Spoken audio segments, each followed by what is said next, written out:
म्हणून एवढी जी मोठी 100-150 लोकांची लाईन लागलेली आहे आणि मग ते बाबाही सांगतात की अरे तुम्ही सगळे बाजूला थांबा, त्या भक्ताला आधी येऊ द्या, त्याला पहिल्यांदा पुढे जागा मोकळी करून द्या.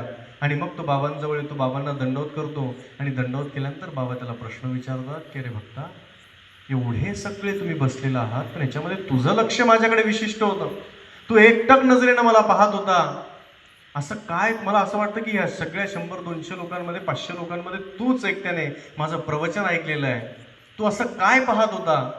मग तो बाबांजवळ येतो आणि बाबांच्या चेहऱ्यावरनं हात फिरवतो आणि मग म्हणतो, बाबा माझ्या बोकड्याची आणि तुमची दाढी सारखीच आहे.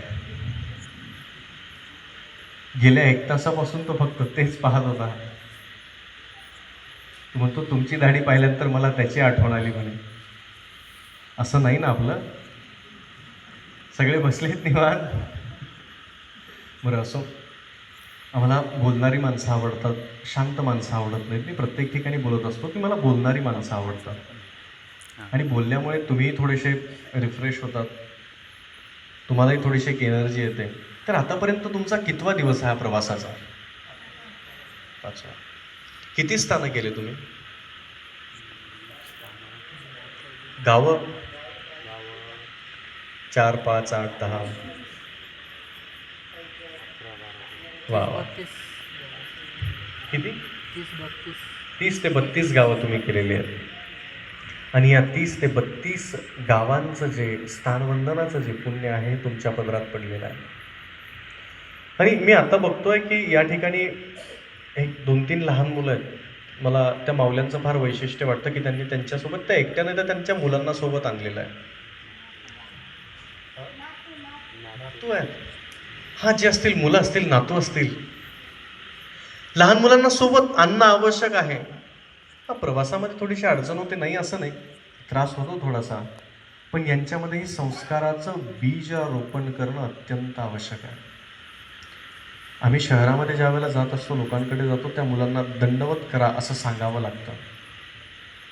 मुलांना द्यायचं असेल तर संस्कार देणं अत्यंत आवश्यक आहे आणि त्यामुळे जर कुठेही असा योग येत असेल तर त्या ठिकाणी त्यांना स्थानवंदनाला आणि देवपूजेला नेणं अत्यंत आवश्यक आहे. असो, मी अधिक बोलणार नाही, कारण मला ठरवून बोलता येत नाही. मला बोलायचं आहे म्हणून मी खूप काही 2-4 तास तयारी करेल आणि मग बोलेल. माझं स्टेजवर बसल्यानंतर मला जे आठवेल ते मी बोलत असतो आणि आता तुमच्याकडे पाहून मी सुन्न झालेलो आहे की तुमची जी इच्छाशक्ती आणि तुमची जी ताकद पाहिलं ते पाहून मलाच थोडासा मी शांत झालेलो आहे की अरे काय, कुठल्या मातीची बनलेली माणसं आहेत ही. कधी कधी प्रश्न करतो की भगवंताने सगळ्यांना एकच बनवलेलं आहे. जे तुमचं शरीर ज्याच्यापासून तयार झालेलं, माझंही त्याच्यापासून तयार झालेलं आहे, पण प्रत्येकाच्या इच्छाशक्तीमध्ये फार फरक आहे. तुमची ज्या लेवलची इच्छाशक्ती आहे त्याचा मी विचार सुद्धा करू शकत नाही. ज्या ताकदीनं तुम्ही सगळे काही स्थानवंदन केलेलं आहे, एवढी सगळी 30-32 ठिकाणची गावातली स्थानं तुम्ही केलेत, त्यातही महत्त्वाचं की तुम्ही ब्रह्मगिरी चढून आलेत आणि चढून आल्यानंतर या ठिकाणी तसेच बसलेले आहेत. खरंच कमाल आहे तुमची. त्यामुळे मलाही तुमचा विचार करणं अत्यंत आवश्यक आहे. मी पुन्हा परमेश्वराला एक प्रार्थना करेन की प्रत्येकाच्या जीवनामध्ये हा स्थानवंदनाचा, सेवेचा आणि प्रत्येकाला ज्ञानप्राप्तीचा योग येऊ. महाराज या ठिकाणी बसलेल्या प्रत्येकाला लवकरात लवकर अनुसरणाकडे घेऊ. इच्छा आहे? इच्छा आहे का? नाहीतर मग मी म्हणायचो महाराज या सगळ्यांना अनुसरणाकडे, दीक्षेकडे वळवा. म्हणजे बाबा अजून घरचे बाकी आहेत कामं, असं नको व्हायला.